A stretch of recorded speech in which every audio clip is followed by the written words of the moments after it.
വൻ ഭൂരിപക്ഷത്തിൽ 100-ലധികം സീറ്റിൽ 2026-ൽ UDF തിരിച്ചു വരും. ഈ വാക്ക് ചുമ്മാ പറയുന്നതല്ല. ഈ അധികാരമുരടിപ്പിൽ ജനം വളഞ്ഞു തുടങ്ങിയിരിക്കുന്നു. ഇനി കുറച്ച് നടക്കാത്ത വാഗ്ദാനങ്ങൾ കൊടുത്താൽ അവരങ്ങ് അയഞ്ഞോളും. ഒന്നാം പിണറായി സർക്കാരിന്റെ കാലത്ത് LDF പുറത്തിറക്കിയ 1600 രൂപ ക്ഷേമ പെൻഷൻ പ്രഖ്യാപനമാണ് അവർക്ക് അധികാരം കൊടുത്തത്.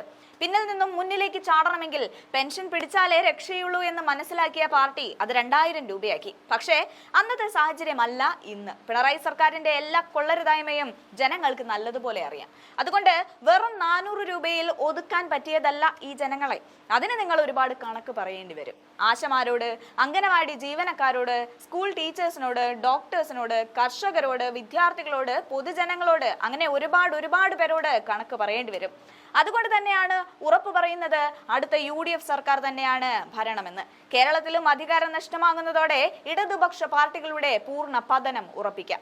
LDF സർക്കാരിന്റെ പുതിയ ക്ഷേമ പ്രഖ്യാപനങ്ങൾ ജാള്യത മറയ്ക്കാനുള്ള നീക്കമാണെന്ന് പ്രതിപക്ഷ നേതാവ് VD സതീശൻ പറയുമ്പോൾ അത് തന്നെയാണ് സത്യമെന്ന് നമുക്ക് ബോധ്യപ്പെടുകയാണ്. തെരഞ്ഞെടുപ്പ് അടുത്തിരിക്കെ സർക്കാർ ജനങ്ങളെ കബളിപ്പിക്കുകയാണെന്നും അദ്ദേഹം ആരോപിച്ചു.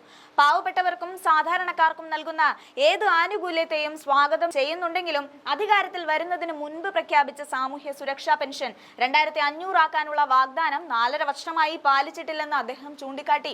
തെരഞ്ഞെടുപ്പിന് തൊട്ടു മുൻപ് 400 കൂട്ടിയത് വഴി യഥാർത്ഥത്തിൽ ജനങ്ങൾക്ക് 900 നഷ്ടമാണ് സംഭവിച്ചത്. കേരളത്തിലെ ജനങ്ങളെ ഇങ്ങനെ കബളിപ്പിക്കാൻ സാധിക്കില്ലെന്നും അദ്ദേഹം പറഞ്ഞു. ആശാവർക്കർമാരുടെ സമരത്തെ പരിഹസിച്ച സർക്കാരാണ് ഇപ്പോൾ വെറും 33-ൽ കൂടുതൽ ഓണറേറിയം നൽകിയിരിക്കുന്നതെന്നും VD സതീശൻ വിമർശിച്ചു. ആശാവർക്കർമാരുടെ ഓണറേറിയം ഗൗരവകരമായി വർദ്ധിപ്പിക്കണമെന്ന് ഹൈക്കോടതി പോലും പറഞ്ഞിട്ടുള്ളതാണ്. കൂടാതെ ക്ഷേമനിധികൾ ഇത്രയധികം മുടങ്ങിയ കാലം മുൻപ് ഉണ്ടായിട്ടില്ല. ജീവനക്കാർക്കും അധ്യാപകർക്കും പെൻഷൻകാർക്കും എല്ലാം കൂടി ഈ സർക്കാർ നൽകാനുള്ള കുടിശ്ശിക 1 ലക്ഷം കോടി രൂപയാണ് എന്നും അദ്ദേഹം ആരോപിച്ചു.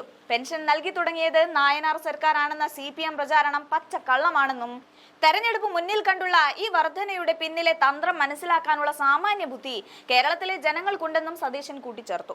ഉമ്മൻചാണ്ടി സർക്കാരിന്റെ കാലത്ത് 18 മാസത്തെ പെൻഷൻ കുടിശ്ശികയുണ്ടായിരുന്നു എന്ന CPM ക്യാപ്സൂൾ തെളിയിക്കാൻ മുഖ്യമന്ത്രിയെയും ധനകാര്യമന്ത്രിയെയും വെല്ലുവിളിക്കുന്നതായും അദ്ദേഹം പറഞ്ഞു. കൂടാതെ PM ശ്രീ പദ്ധതിയുടെ ധാരണാപത്രം ആരും അറിയാതെ ഒപ്പിട്ട ശേഷം മന്ത്രിസഭ ഉപസമിതി രൂപീകരിച്ചതിനെ അദ്ദേഹം വിമർശിച്ചു. ഇത് CPIയെ പറ്റിക്കാനുള്ള തന്ത്രമാണ്.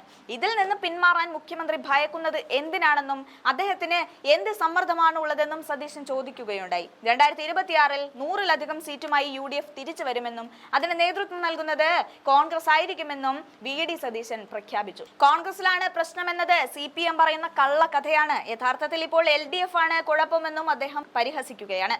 ദേശീയ തലത്തിൽ രാഹുൽ ഗാന്ധിയും പ്രിയങ്ക ഗാന്ധിയും കേരളത്തിൽ UDF സർക്കാർ ഉണ്ടാക്കും എന്ന ദൃഢനിശ്ചയത്തിലാണ്.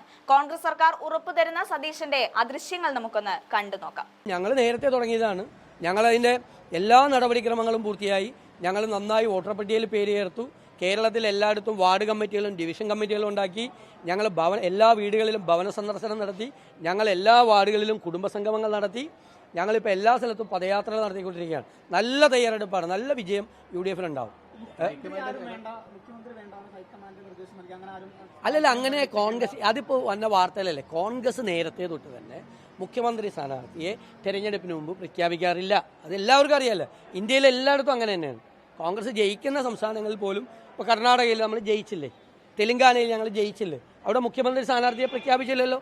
അവിടെ സിദ്ധരാമയ്യെ പോലുള്ള സീനിയറായിട്ടുള്ള ഒരാളുണ്ടായിട്ട് പോലും അദ്ദേഹത്തെ പോലും പ്രഖ്യാപിച്ചില്ലത് കോൺഗ്രസിൻ്റെ ദേശീയ നേതൃത്വം വർഷങ്ങളായി എടുത്തിരിക്കുന്ന രീതിയാണ്. അപ്പോൾ അത് പുതിയ വാർത്തയല്ല, അത് പണ്ട് എല്ലാവർക്കും അറിയാവുന്നത്. ഇവിടെ ഞങ്ങളെല്ലാവരും കൂടി ഒരുമിച്ച് നിന്നുകൊണ്ട് വൻ ഭൂരിപക്ഷത്തിൽ 100-ലധികം സീറ്റുമായി 2026-ൽ UDF തിരിച്ചു വരും. അതിന് നേതൃത്വം കൊടുക്കുന്നത് കോൺഗ്രസ്സാണ്. കോൺഗ്രസിലെ എല്ലാ നേതാക്കളും ഉത്തരവാദിത്വ ബോധത്തോടു കൂടി ഒരുമിച്ച് നിന്നുകൊണ്ട് ഒരു ടീം വർക്കാണ്. അത് ഒരു നറേറ്റീവ് ഉണ്ടാക്കി. ഇപ്പോൾ CPM നറേറ്റീവാണ് കോൺഗ്രസിൽ കുഴപ്പമോ, കോൺഗ്രസ് അത് പറഞ്ഞ് അവസാനം LDFിൽ കുഴപ്പമില്ലേ, LDFിൽ കുഴപ്പമില്ലേ. അതൊക്കെ സംഘടനാപരമായ കാര്യങ്ങൾ. അതൊന്നും നിങ്ങളായിട്ട് ചർച്ച ചെയ്യേണ്ട, മാധ്യമങ്ങളായിട്ട് ചർച്ച ചെയ്യേണ്ട കാര്യങ്ങളല്ല. കേൾക്കി, അത് DCC എപ്പോഴാണ്, KPCC എപ്പോഴാണെന്നും മാധ്യമങ്ങളായിട്ട് ചർച്ച ചെയ്യേണ്ട കാര്യമില്ല. CPM നിങ്ങളായിട്ട് ചർച്ച ചെയ്തിട്ടാണ് തീരുമാനിക്കുന്നത് ആണോ? CPMന്റെ സംസ്ഥാന കമ്മിറ്റിയെ വയ്ക്കുന്നത്, സെക്രട്ടേറിയറ്റ് മെമ്പർ വയ്ക്കുന്നത്, ജില്ലാ സെക്രട്ടറിയെ വയ്ക്കുന്നത്, രാവിലെ എല്ലാവരെയും കൂടി മാധ്യമപ്രവർത്തകരെ എല്ലാം കൂടി വിളിച്ചു കൂട്ടിയിട്ട് വരുത്തിയിട്ടാണോ? അതൊക്കെ ഞങ്ങളുടെ സംഘടനാപരമായ കാര്യങ്ങളാണ്. അത് അല്ലല്ല വേറെ ആവശ്യമില്ലാത്ത കാര്യങ്ങൾ സംസാരിക്കില്ല. അതൊന്നും മാധ്യമപ്രവർത്തകരോട് ഞാൻ സ്നേഹത്തിലാണ് പറഞ്ഞത്. അതൊന്നും സംസാരിക്കേണ്ട കാര്യം നിങ്ങൾക്കറിയാമല്ലോ. ഇപ്പോൾ നിങ്ങളുടെ ഇപ്പോൾ കൈരളിയിലെ എക്സിക്യൂട്ടീവിനെ വെക്കണ കാര്യം KPC എക്സിക്യൂട്ടീവ് തീരുമാനിച്ചാൽ മതിയാ. അല്ല, ഞാൻ ചോദിച്ചത് കൈരളിയിൽ ഒരു എക്സിക്യൂട്ടീവിനെ വെക്കണം, ഒരു അപ്പോയിന്റ്മെന്റ് കേക്ക്, ഞാൻ പറയണേക്ക് കുറച്ച് റിപ്പോർട്ടർമാരെ വെക്കുന്നു.